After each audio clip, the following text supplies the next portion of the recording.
those of you that haven't had a chance to meet me yet, I'm Giles. I've been leading design teams for over 15 years at a lot of very recognizable brands. My most recent job, though, is I'm the Vice President of Design at User Testing.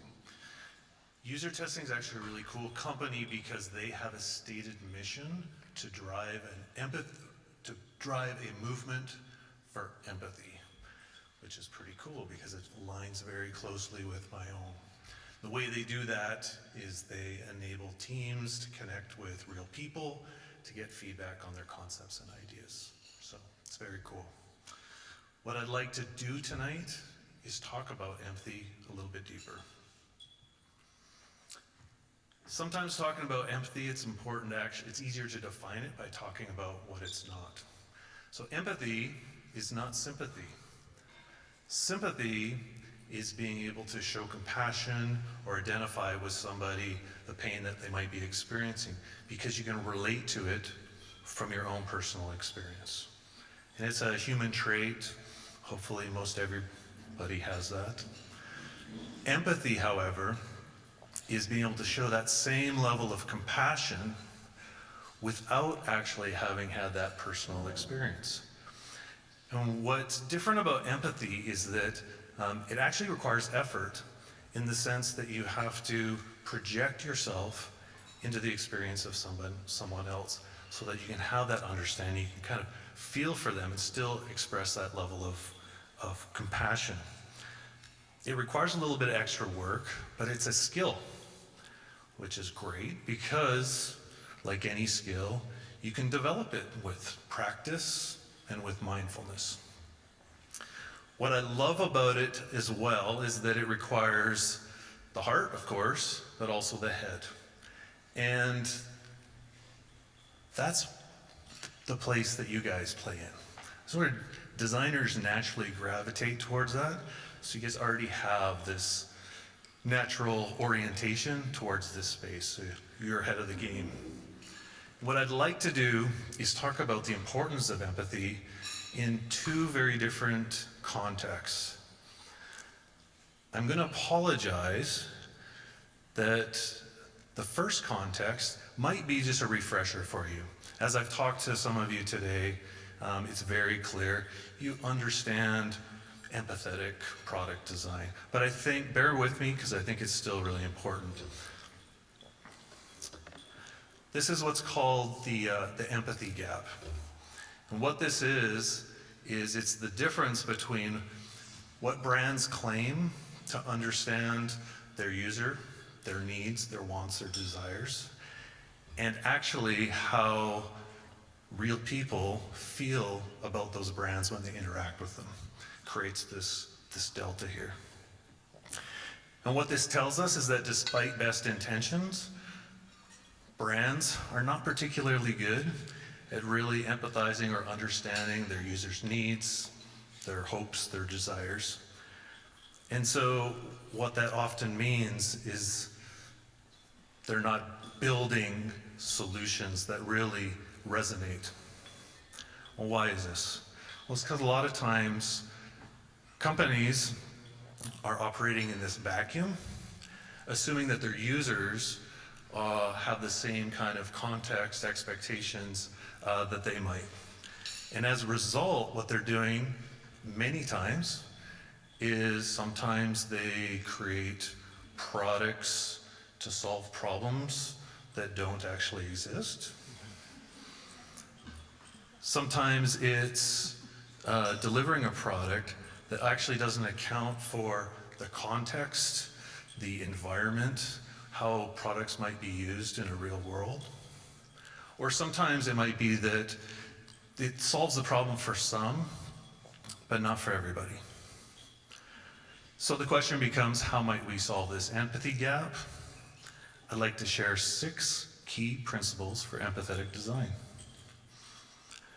Number 1, know yourself. I saw a t-shirt, "You are not your user." Love that, so great. But the thing to realize is this is true even if you share a lot of similarities with your customer or your user group. I actually have to be really careful because I have this problem. I design products for designers and researchers. These are the people I identify with. But even I often make assumptions that others are like me. I might make a design call only to find out that I'm actually in the minority. The other thing is that I'm biased. Despite my best efforts, my relationship to the solution or to my design, I've got a vested interest in it. Either it's I've got some kind of time-critical decision to make, so I need the solution to succeed.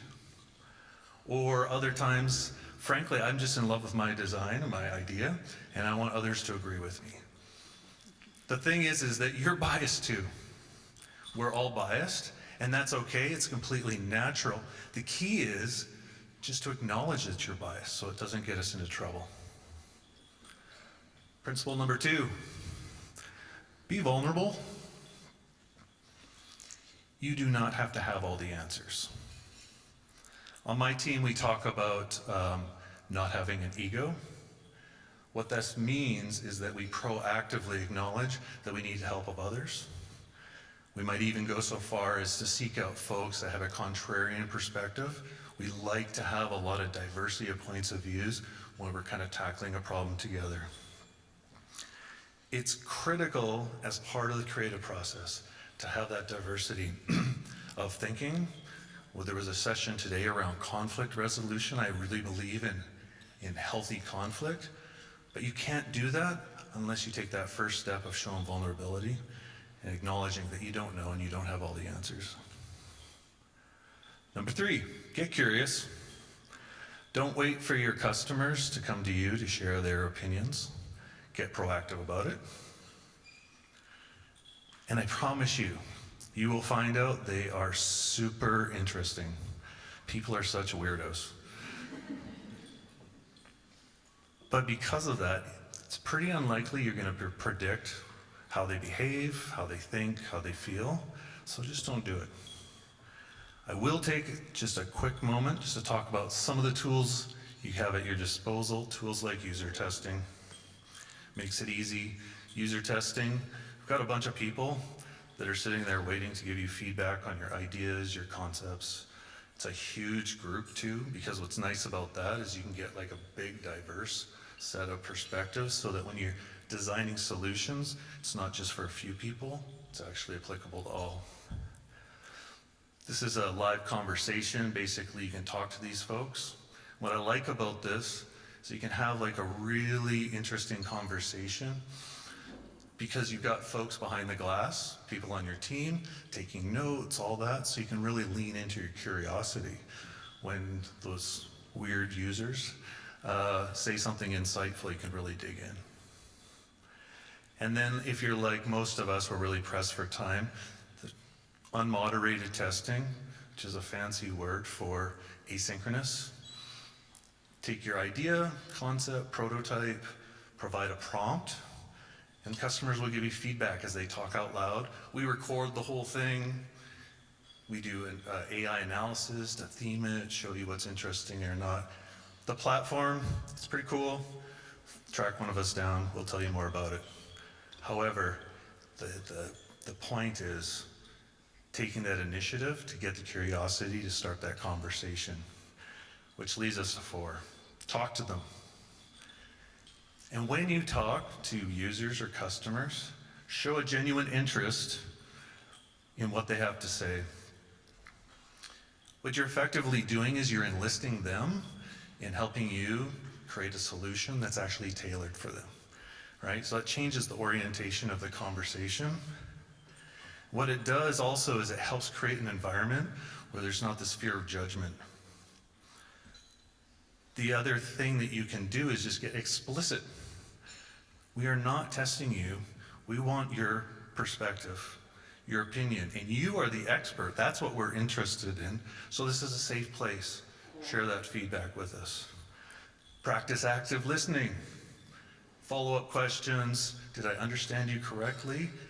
I'll admit there's times where I might summarize. Here's what I thought I heard you say, only to find out I misunderstood. And those have been some really critical clarifications that would have changed my solution. So active listening is key. But it's not just about listening to what they say. Watch what they do.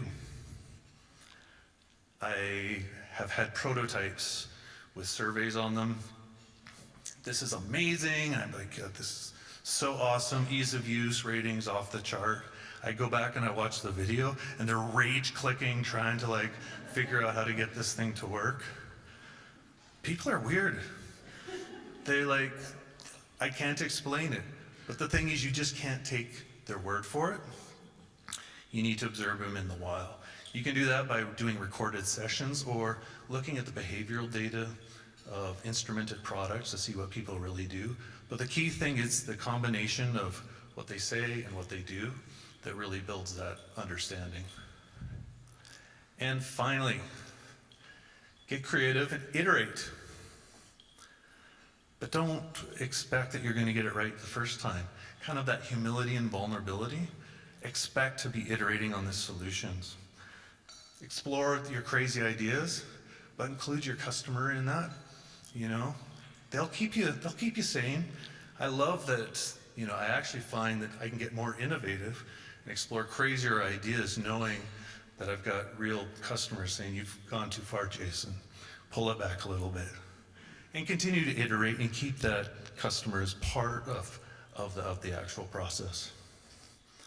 You'll know when you have a solid design, when your user can complete what they're trying to do, that they have an understanding of what they're doing, and that they just feel great about that interaction. Those are the kind of key things that you're looking for to know, yeah, this is good, we can ship. And it's that iteration with the customer as part of it that is going to ensure that we are starting to actually address that empathy gap. So if you're not already doing it, consider these principles for empathetic product design. You're going to be much more likely to be able to reflect genuine understanding of what your customers want. And again, you have much more likelihood to change that empathy gap. So let's talk about empathy in an entirely different context. Empathetic design leadership. I can't tell you how excited I actually was to join this event, because talking to folks in this room, other leaders, it's just something that's very near and dear to my heart. We all want to create this supportive, productive environment where people can do their best work. It's part of our mandate. We hire these amazingly diverse people, smart, creative, and we need to create this environment for them to do their best work. But without proactive care, we run the risk of creating this empathy gap on our own teams. Despite our best intent, we might not be aware of real issues that are facing individuals on our team.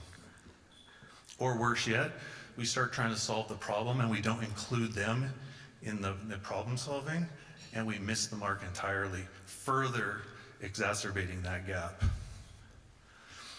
Got good news for you guys. Remember those principles? They work here too. So this is great. You know, we have a method for problem solving that is transversal. And the same is true as we think about building high-performant teams. Just like your user, you are not your employee. Very likely your life, your professional experience varies dramatically from those of your people. And while those experiences that you've had has made you you, it's developed your point of view, it's probably why you have the job that you have, you are coming to the table with a unique set of biases and assumptions. You've got blind spots, you've got weaknesses, and as somebody whose job it is to unlock the collective genius of the team, You need to be self-aware. You need to have an understanding of what your strengths are, what you're bringing to the table. But you also need the humility to understand where you're weak and to be able to acknowledge that. Be vulnerable. Because nobody expects you to be perfect. And here's a tip for you. You don't need to have all the answers. Problem solving quickly and efficiently, that's likely another thing that contributed to you being where you are. It's very effective. Yep, Jeff's got all the answers. But your people aren't always looking for immediate solutions to their problems. You might have to consider taking a different approach. Sometimes the best thing that you can do is actually create a safe space for them to just talk and share their feelings. This is an amazing tool. When you have a question that you don't know the answer to, it's okay. I don't know, but I can find out. This is it's so liberating.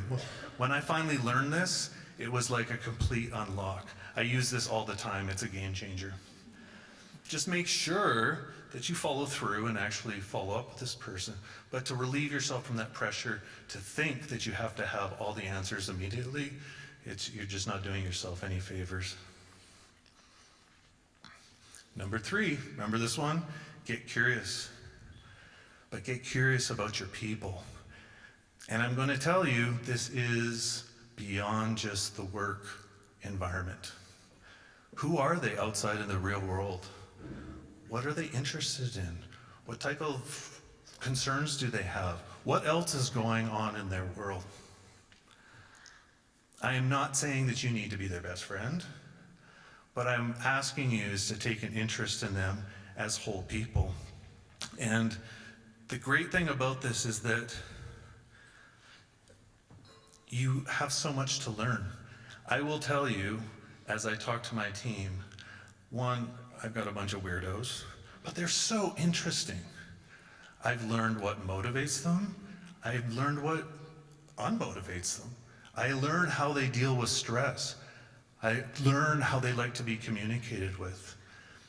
It has unlocked better collaboration, more candid critique. It's been unbelievable. I assure you, take the time to get to know your folks at a deeper level, and it is going to unlock all sorts of benefits. I tell my managers that the one-to-one is sacred. The one-to-one is your most valuable tool in establishing a foundation of trust. And they need to be regular. They need to be predictable. Sounds straightforward. Please do not waste them on design critique and product status updates. I'm not saying that you cannot do that, but ensure you are creating a space where people can bring a conversation of what matters to them, their concerns. It's just too valuable of a time to spend talking about work all the time. Please prioritize your time with your people. And a great question to ask, just like you would ask a customer on, hey, what do you think of my design? How is this working for you? Actively solicit feedback on how you're doing as a leader. Ask the question, open up the conversation. If you've established this relation of trust, you're not only going to get a lot of great feedback to adjust your style, get better as a leader, but what you're also saying to your people is that we are developing a learning environment. Everybody is expected to get better, including myself. So there's multiple benefits to proactively soliciting this feedback.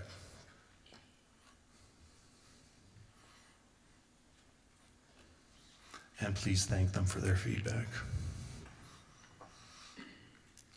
Listen to what they say, watch what they do. Very similar with your users.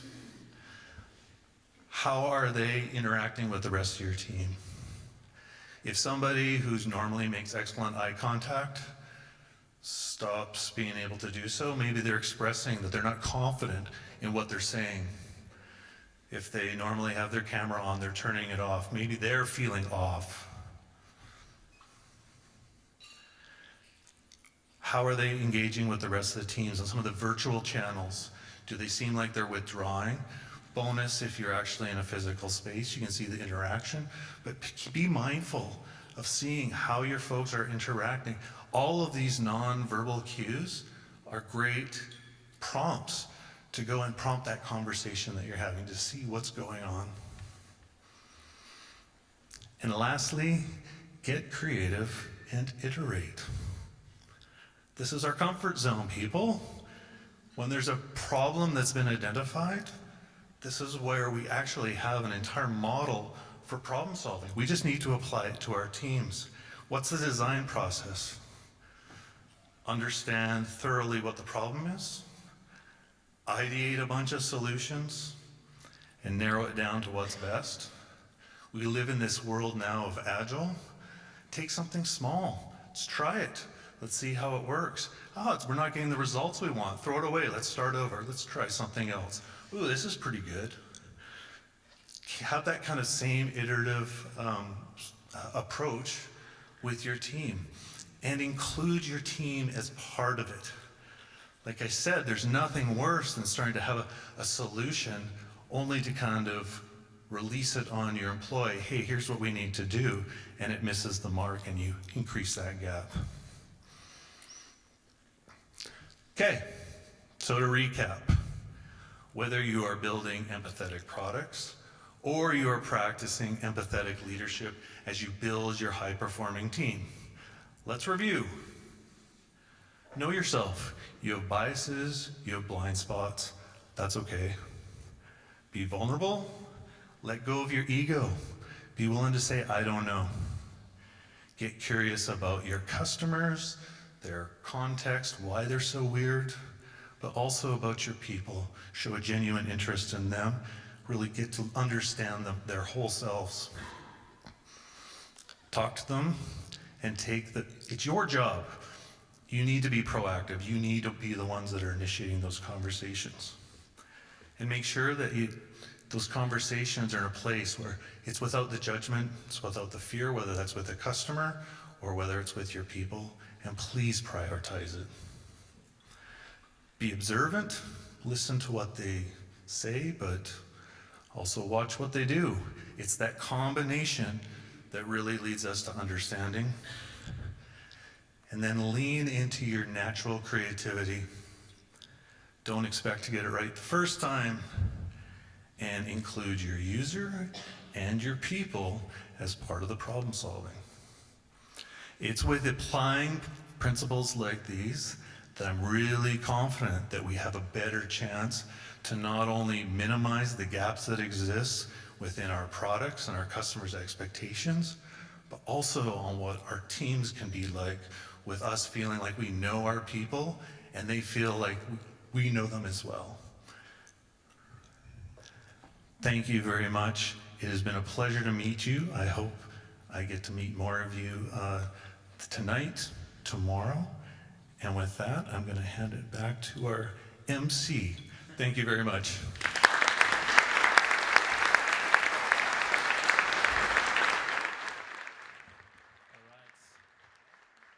So I'm not as tall as Jason, so I have to